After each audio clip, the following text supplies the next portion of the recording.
focus on you. What you wanna do, baby? Do you. Halo sahabat rekan. Halo.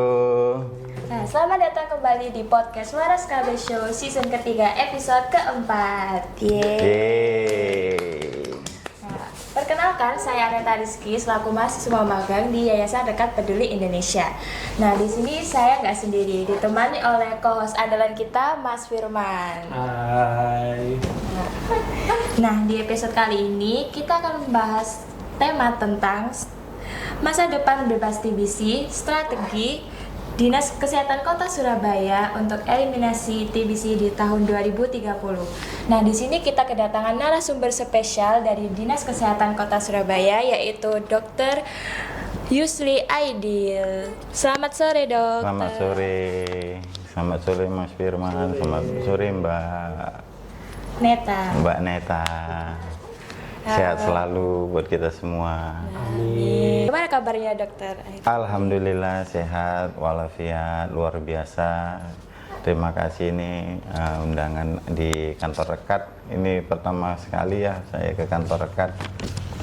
Sungguh luar biasa. Iya. Boleh sih perkenalan ke teman-teman semua, Dok.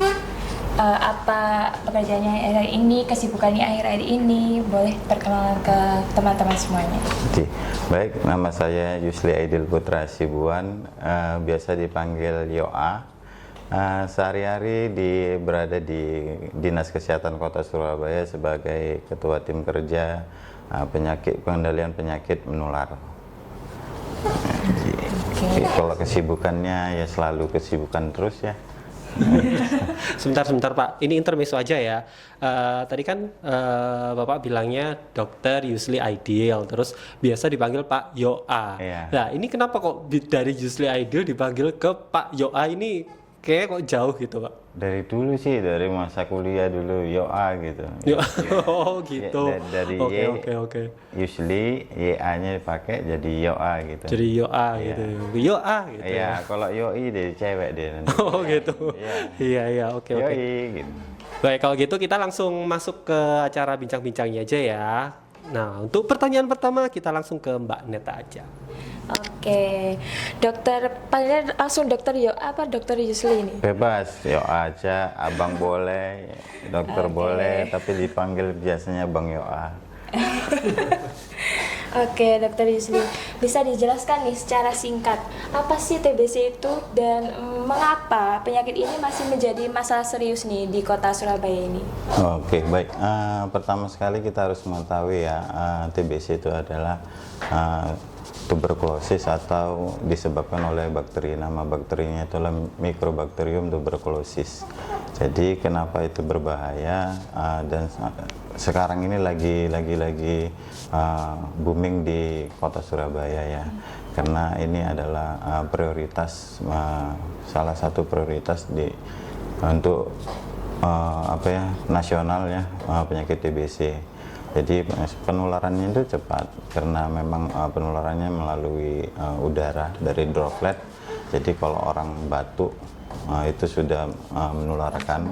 Ya, jadi lalu bersin juga menularkan. Apalagi kalau bersin kan semua kan prosesnya itu kan alami, jadi cepat. Jadi dia banyak kuman bakteri yang keluar.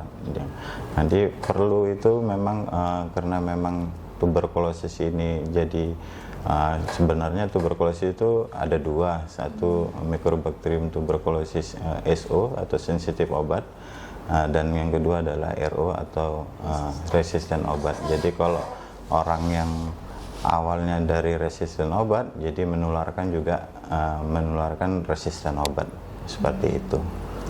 Oke, seperti itu ya, cukup kompleks sekali ya ini. Kalau boleh tahu juga, apa saja sih faktor utama yang membuat kota kita ini Surabaya memiliki angka kasus TBC yang cukup tinggi ini? Ya, karena memang kota Surabaya itu adalah kota di mana budaya dari luar kan sangat, jadi ini adalah gerbang pintu dari wilayah timur ya. Jadi banyak warga atau masyarakat yang datang ke kota Surabaya, di mana gerbang Kertasusila. Jadi banyak bermacam-macam budaya yang masuk ke kota Surabaya. Jadi ya dan jumlah penduduk yang tinggi di kota Surabaya seperti itu. Oke, ya. Dan untuk langkah-langkah konkret dari Dinas Kesehatan ini apa aja yang untuk mencapai eliminasi TBC pada tahun 2030 itu? Jadi kita saat ini sedang melakukan active case spending ya. Jadi untuk penjaringan terduga TBC. Seperti pelibatan lintas sektor di masing-masing wilayah melalui berbagai kegiatan ya. Lalu ada kita juga pelaksanaan IKTPT atau inspeksi kontak juga kita lakukan di melalui gerakan Cak Daning minimal di 8 kontak serumah pada pasien TBC. Lalu ada pasif case spending ya, memperluas jaringan layanan TBC atau MOU bersama RS klinik maupun dokter praktek mandiri. Lalu juga optimalisasi kolaborasi TB HIV dan TBC dengan diabetes mellitus. Lalu ada juga kita penguatan pendampingan, pemantauan, dukungan sosial untuk mempertahankan pengobatan. Lalu ada pelacakan kasus-kasus yang mangkir, kita lacak sampai kita menemukan penyebabnya seperti apa, kenapa mangkir, kenapa apa, kita harus lakukan seperti itu. Kita juga datangi ke pasien-pasien yang mangkir, yang ke rumah, bahkan kita datang ke rumah untuk melakukan edukasi, baik itu edukasi kepada pasien maupun ke keluarganya untuk segera melakukan pemeriksaan untuk keluarga, itu disebut dengan IKA, seperti itu. Nah, untuk pelacakan itu datang door to door atau diadakan sosialisasi atau gimana Pak? Biasanya kita melakukan sosialisasi jadi kita data pasien-pasien tersebut, lalu kita undang untuk kontak erat maupun kontak serumah, kita undang, kita lakukan sosialisasi agar mau untuk dilakukan pemeriksaan untuk kontak erat dan kontak serumahnya. Seperti itu. Oke, seperti itu. Boleh lanjut ke Mas Firman? Oke nih, kira-kira nih Pak, apakah ada target khusus nih atau indikator yang ingin dicapai dalam program eliminasi TBC ini Pak? Jadi target kita ini ya memang untuk tahun 2024 ini kita melakukan screening.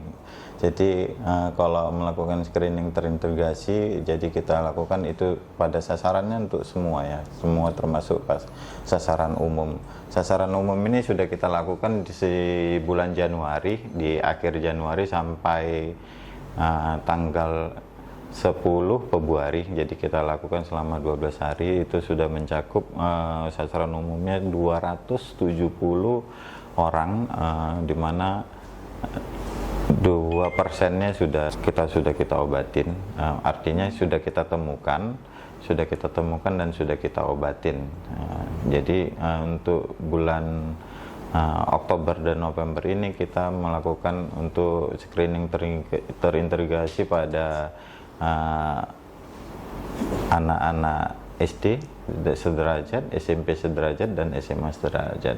Jadi untuk menemukan kasus-kasus TBC ini supaya tidak ada fenomena gunung es, jadi temukan sebanyak-banyaknya lalu kita obatin sampai tuntas.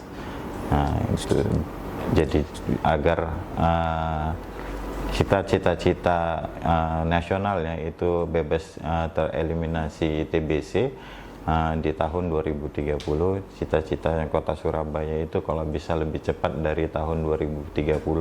Jadi supaya generasi ke depan itu memang untuk menyambut Indonesia Emas 2045, seperti itu.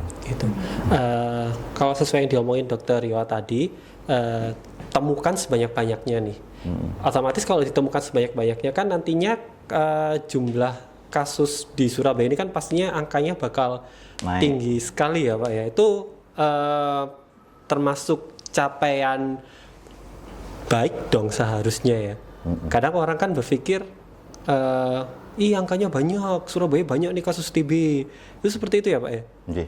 Jadi banyak, jadi kalau capaian kita nanti semakin tinggi, artinya kita telah menemukan pasien-pasien TBC. Harapan kita memang tahun 2025 ini nanti ke depan itu semakin tinggi.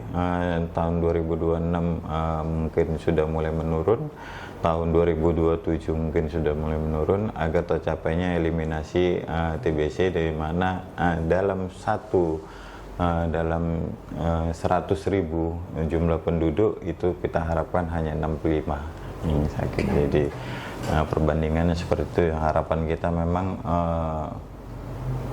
temukan sebanyak-banyaknya, lalu harapan kita nanti di tahun-tahun berikutnya itu semakin menurun. Jadi harapan kita ya beda sama yang lain. Kalau yang lain kan nanti kan kalau ditemukan banyak-banyak itu jadi kalau kita harapannya memang ditemukan sebanyak-banyaknya agar kita bisa obati biar sampai bisa tuntas, cepat diobatin ya, bisa cepat selesai gitu ya, cepat selesai kasus TBC ini.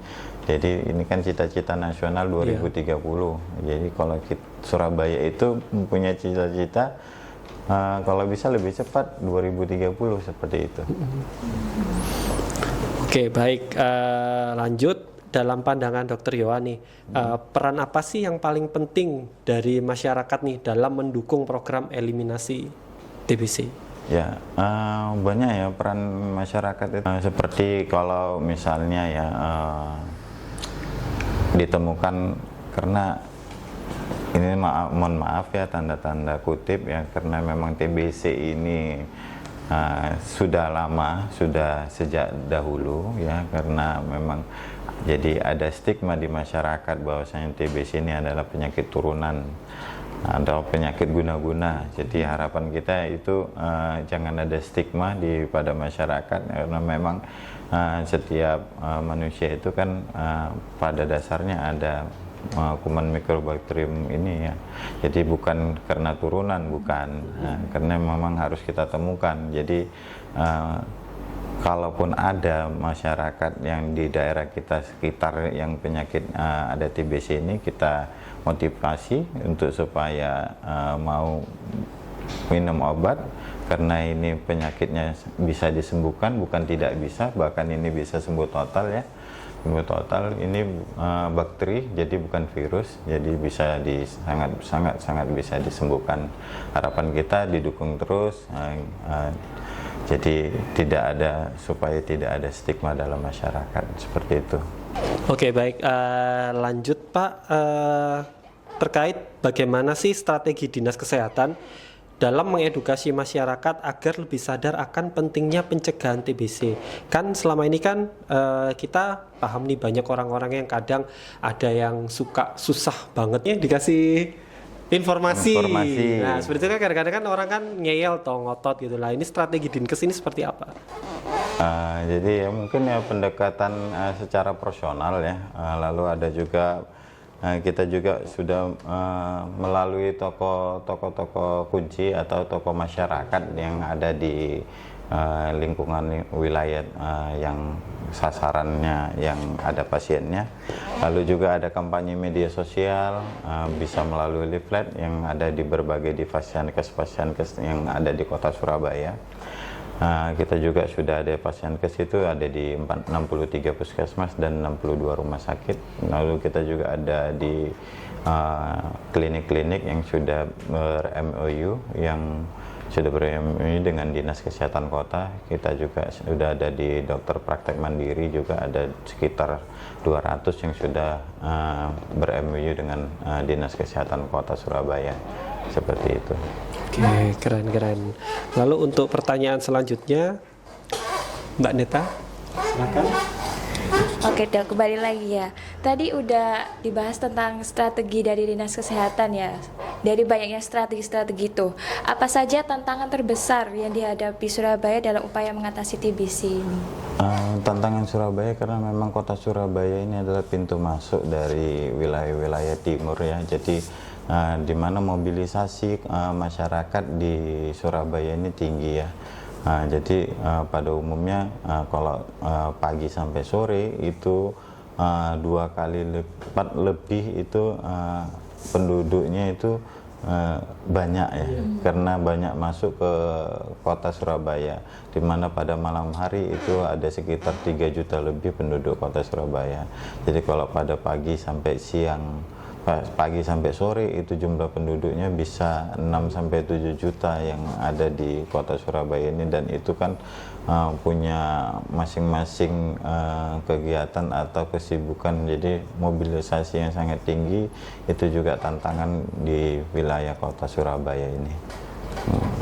Lagi Sabtu Minggu ya, banyak orang-orang yang ngekos di Surabaya pada balik ke daerah asalnya malah lebih sedikit lagi itu Surabaya kalau Sabtu Minggu itu.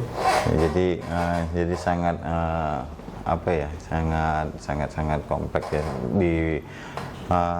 Juga Surabaya punya budaya yang bermacam-macam ya, karena banyak dari luar yang ada di kota Surabaya, seperti itu.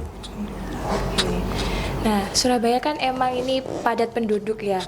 Nah, ada gak kelompok atau populasi tertentu di Surabaya yang rentan atau lebih beresiko nih terkena TBC, Dok?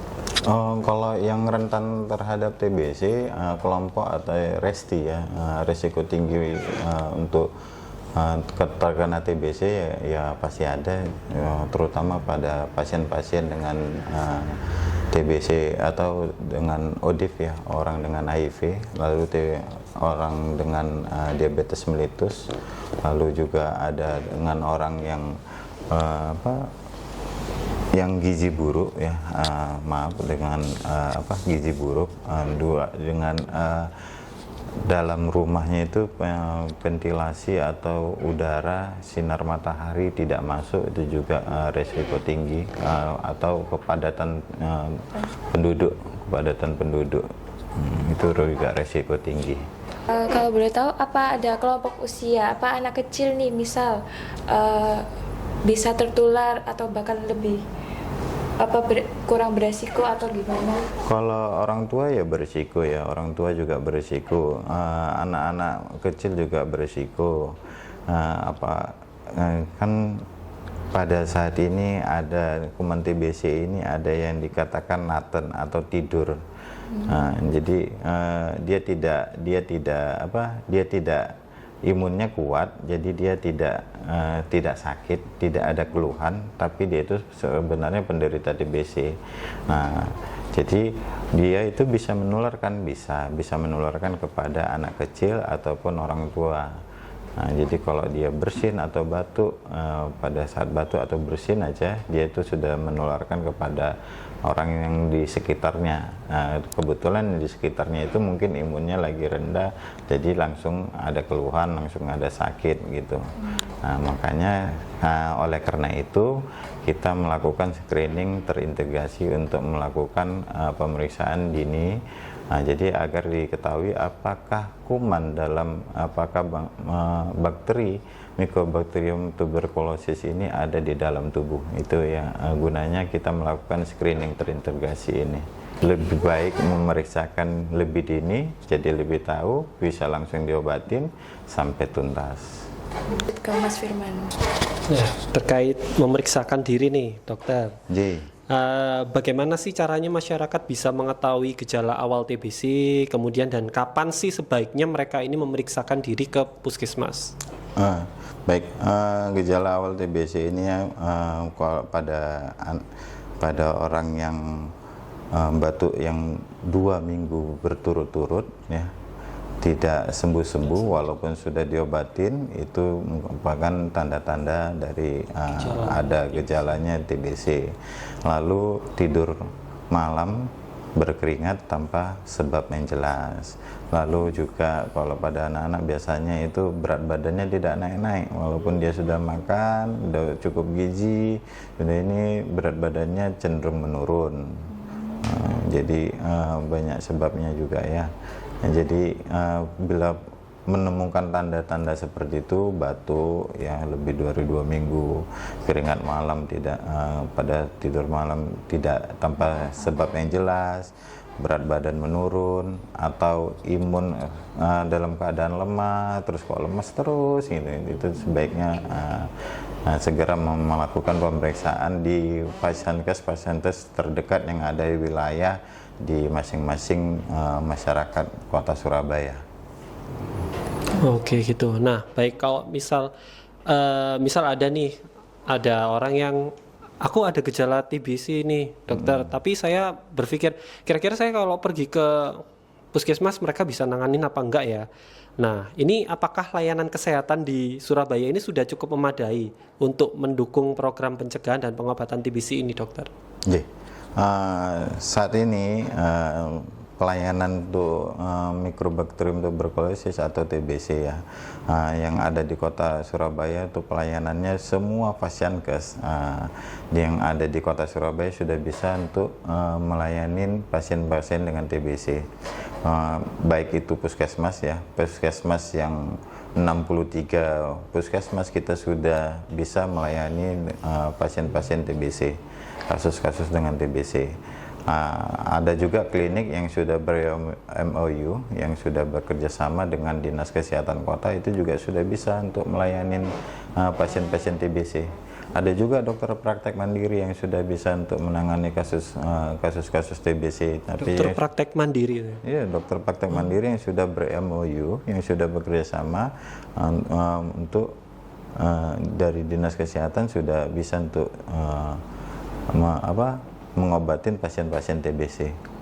Nah, sebentar, ini menarik nih, dokter pribadi ya tadi ya, dokter. Iya, dokter. Nah, ini untuk cara kita mengetahui si dokter ini sudah ber-MOU dengan Dinas Kesehatan ini bagaimana? Karena kan nggak mungkin kan semua orang tahu ini dokter udah MOU, ini dokter udah MOU, kan itu gimana cara tahunya, dokter? Biasanya dari puskesmas itu, itu nanti biasanya menawarkan Bapak tinggalnya di mana, apa mau yang lebih dekat. Biasanya kalau ada di wilayah puskesmas tertentu yang ini ada di sini ada dokter praktek mandiri yang sudah ber-MOU dengan Dinas Kesehatan Kota Surabaya, sudah bisa melakukan pengobatan untuk TBC, itu mereka tawarin.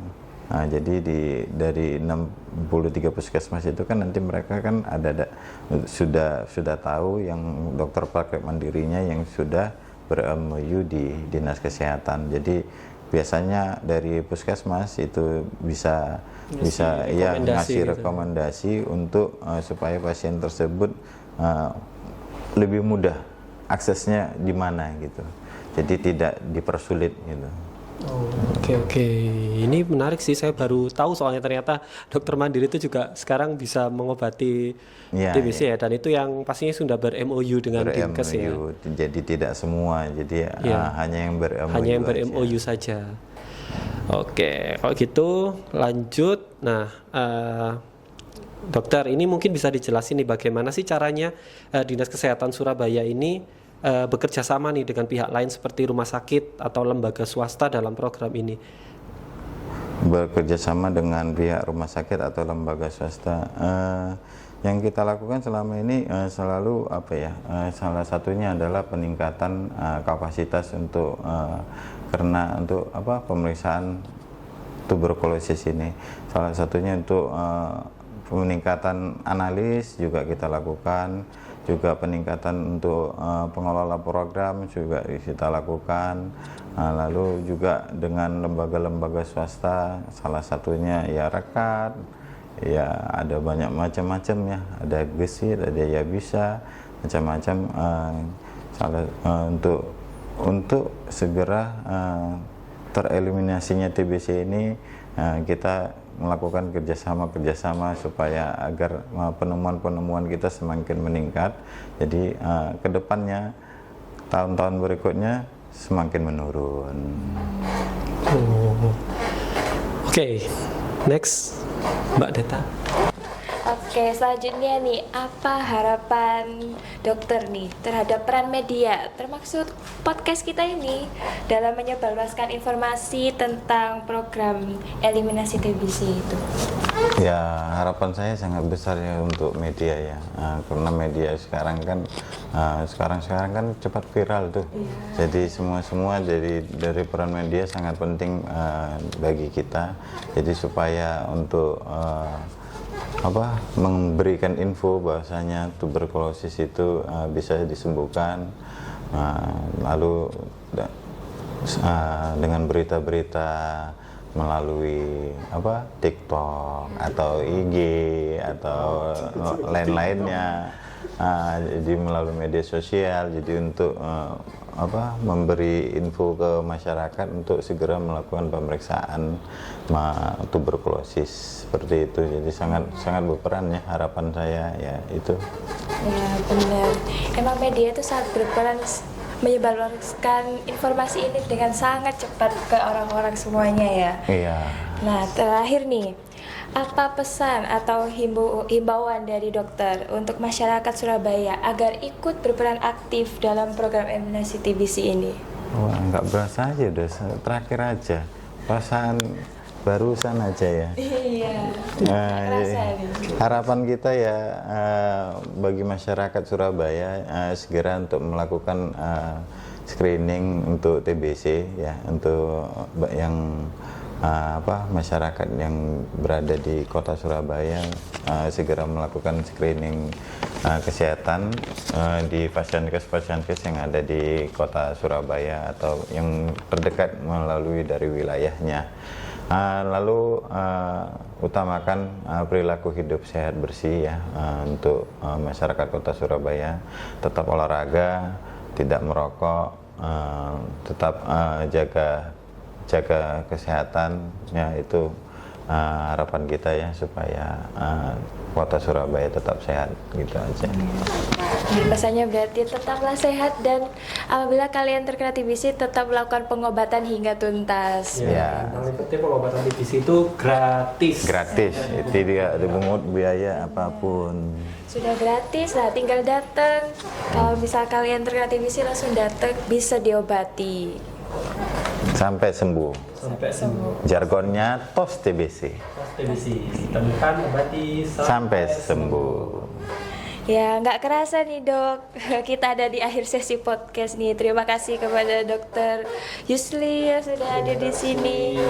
Terima kasih Mbak Neta, Mas Firman atas undangan yang hari ini ya, dapat kita bertemu, bersilaturahmi ya, demi kesehatan nanti yang kedepannya supaya tereliminasinya TBC ini. Ya, semoga informasi ini dapat bermanfaat ya bagi kita semua, khususnya teman-teman yang udah menonton. Terima kasih. Dan saya Arneta, host di sini, pamit undur diri, dan juga co-host kita Mas Firman. Mas Firman, oh ya, sebelum kita tutup podcastnya, saya mau beritahu ke teman-teman, jangan lupa follow akun Instagramnya Rekat di @rekat4indonesia, dan juga di YouTube-nya Rekat di Rekat Peduli. Dan juga apabila teman-teman ingin mengikuti kegiatan apa saja yang dilakukan oleh Dinas Kesehatan, bisa juga follow akun Instagram Dinas Kesehatan di @sehatsurabayaku. Ya, Sehat Surabayaku ya. Iya. Oke. Ya, oke. Sampai jumpa di podcast kita selanjutnya. Dan sampai ketemu lagi. Bye-bye.